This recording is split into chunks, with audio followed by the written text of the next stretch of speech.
नमस्कार, मैं सुनील नालाखंडी। आज अपने व्यूज़ के साथ एक बार आपसे फिर से मुखातिब हूँ।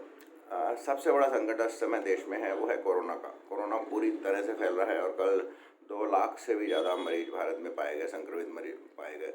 और चारों तरफ त्राही मची है। हॉस्पिटल्स में बेड नहीं है, ऑक्सीजन नहीं है। ऑक्सीजन है तो ऑक्सीजन को ट्रांसपोर्टेशन की प्रॉब्लम है। तो इस तरह से सारी ये जो घटनाएं चल रही हैं, ये इंडिकेट करती है कि कोरोना भारत में अब रियल में महामारी का रूप धारण कर चुका है। और सरकार पर जो सरकारें हैं, चाहे वो राज्य सरकारें हों चाहे केंद्र सरकार हो, अपनी तरफ से कोशिश कर रही हैं कि आपको इंजेक्शन दें, आपको इंजेक्शन यानी वैक्सीनेशन दें, या जो रेमडेसिविर का को इंजेक्शन है वो प्रोवाइड कराया जाए, या फिर अगर जगह जगह पर अस्पतालों की संख्या और ऑक्सीजन का प्रबंध किया जाए। लेकिन सरकार की सीमाएं होती है। मैं ये इसलिए नहीं कह रहा हूँ कि मैं मोदी समर्थक हूँ और मोदी जी की इस पे कोई डिफेंड कर रहा हूँ सरकार को, लेकिन सरकार अपनी जगह है। जो चाहती है वो कर रही है, जो कर सकती है वो कर रही है। लेकिन अब मैं सरकार से थोड़ा हट के आऊँ तो दूसरे होते हैं राजनीतिक दल। बंगाल में अब तक फिगर सही नहीं आ रहे थे, लेकिन बंगाल में बताया जाता है कि 400 गुना, फरवरी से 400 गुना ज़्यादा मरीज आ रहे हैं। सही आंकड़े मेरे पास नहीं है।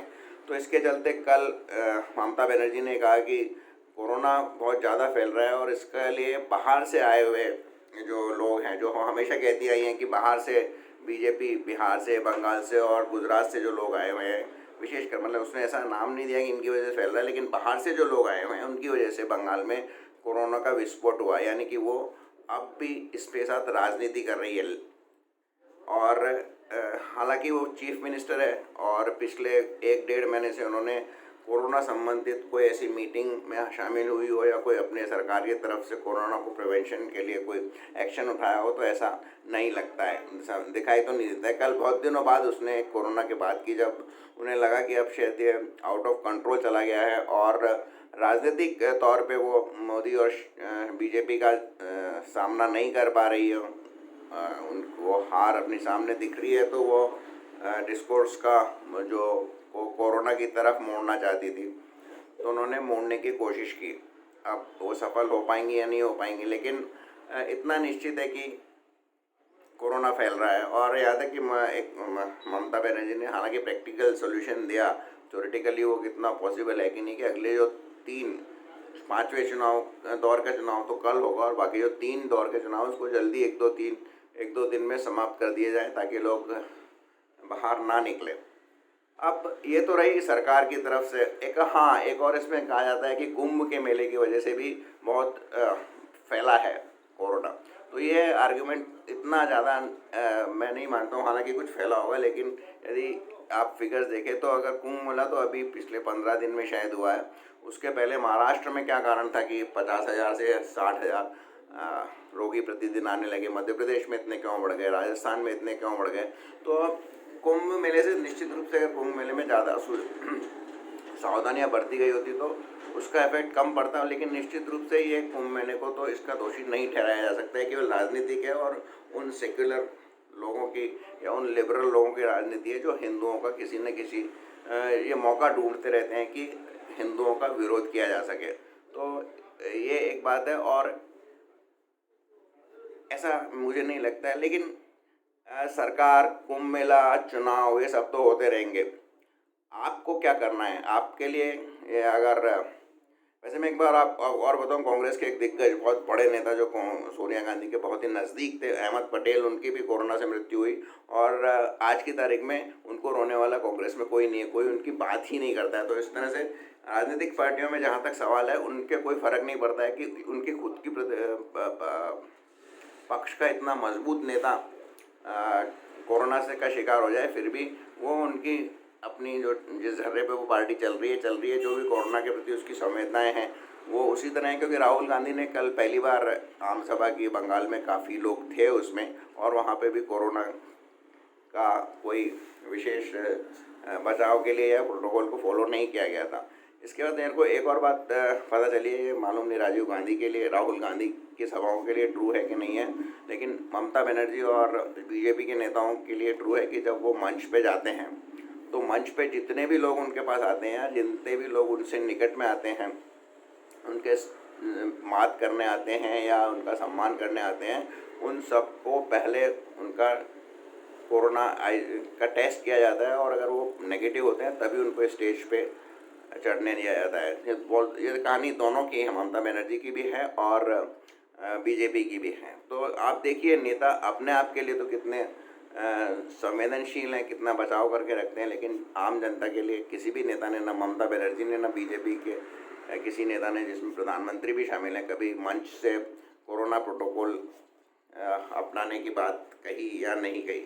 अभी भी जो एक वहाँ पर बंगाल में CPM है, उसने कहा है कि हम तो केवल वीडियो से ही, वीडियो कॉन्फ्रेंस के द्वारा ही पर प्रचार करेंगे। इस पर भी ममता बनर्जी ने कहा कि उनकी मीटिंगों में आता ही कौन है, तो फिर वो कर सकते हैं। हमारी लार्जली अटेंडेड मीटिंग होती है, तो ममता बनर्जी ने ये तो नहीं कहा कि मैं भी वीडियो कॉन्फ्रेंसिंग करूँगी या किसी तरह भीड़ होने से बचाऊँगी, कम रखने के प्रयास करूँगी ताकि कोरोना कम फैले। एनीवे, ये तो रही राजनीतिज्ञों की बात, और मैंने राजनीतिज्ञों में भी कह दिया कि अगर उनमें भी किसी नेता की मृत्यु होती है, कल ही एक कांग्रेस के प्रत्याशी की भी मृत्यु हुई है कोरोना के कारण, कहीं मुर्शिदाबाद या किसी जगह पर, जिसके पास ही ममता बनर्जी ने एक रोड शो किया था। तो ये तो रही पॉलिटिशियंस की बात, सरकार की बात, एडमिनिस्ट्रेशन की बात, या अस्पतालों की बात, वो किस तरह से आपके साथ बिहेव कर रहे हैं, या फिर मीडिया जो केवल अपनी TRP या अपना पेपर बेचने के लिए इसकी खबरें देता है, हालांकि उनकी तरफ से कोई भी पॉजिटिव या सकारात्मक या प्रेरणादायक इनिशिएटिव नहीं है। मैं बात करता हूँ आपकी अपनी।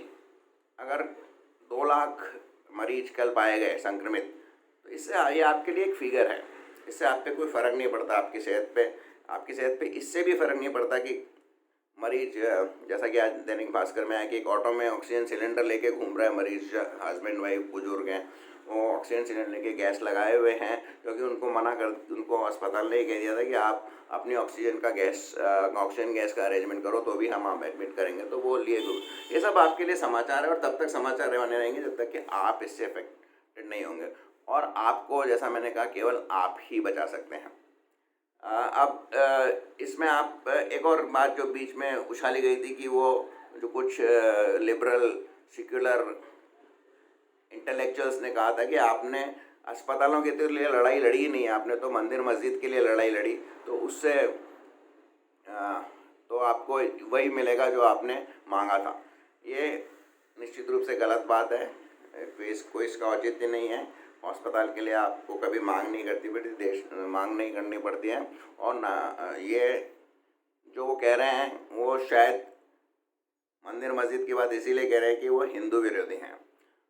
अपने आप को सेक्युलर ज़रूर कहते हैं, लेकिन कहीं ना कहीं उनका इस बात कहने में ये छुपा हुआ एजेंडा है कि राम मंदिर का वो विरोध करना चाहते हैं, और वो केवल ये कहना चाहते हैं कि आप राम मंदिर में लगे रहे, आपने हॉस्पिटल नहीं बनाए।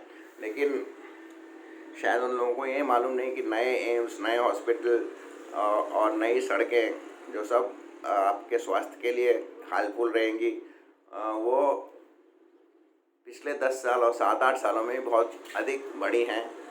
गोरखपुर में एम्स आया, एक लखनऊ में एम्स आया, गुवाहाटी में एम्स आया, तो ये सब मोदी सरकार के आने के बाद ही इस तरह से हुई है। और हर नंबर ऑफ इंजीनियरिंग कॉलेजेस बढ़े, और बताया जाता है कि लगभग 30,000 डॉक्टर, नए एडिशनल डॉक्टर हर साल निकलेंगे 1 या 2 साल बाद। तो ये सब कोशिशें की गई हैं। तो सरकार को ये लोग केवल हिंदू विरोधी एजेंडे के लिए ही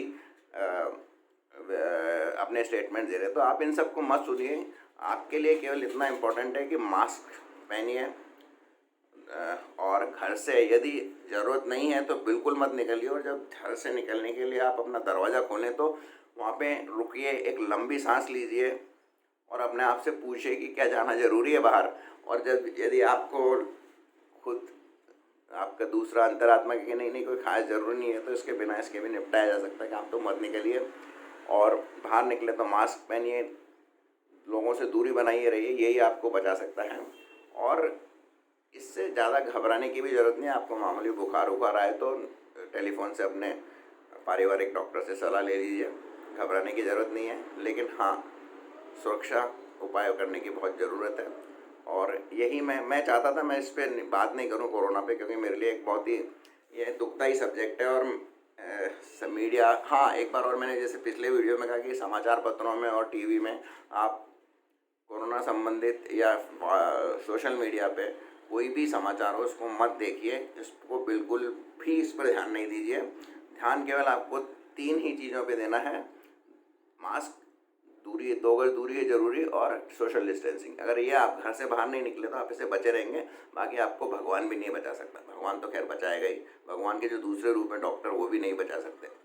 और दूसरी बात यह है कि डॉक्टरी आज व्यवसाय है, कोई भी चीज़ व्यवसाय है। जैसे राजनीति व्यवसाय है, वैसे ही डॉक्टर भी व्यवसाय ही हैं। हालांकि कुछ डॉक्टर अभी भी एक्सेप्शन हैं जो कि सेवा करते हैं, कुछ पॉलिटिशियन भी सेवा करते हैं, but by and large even दवाई वाला जो आपको 900 रुपये की इंजेक्शन 10,000 रुपये में ब्लैक में बेच रहा है, या कुछ खबर आई है कि कुछ मेडिकल रिप्रेजेंटेटिव्स भी दवाई वाले से मिलके डिस्ट्रीब्यूशन में घालमेल कर रहे हैं और पैसा कमा रहे हैं। तो पैसा तो लोग कमाएंगे, लेकिन आपके लिए इम्पोर्टेंट यही है कि आप बच के रहें, घर से ना निकलें।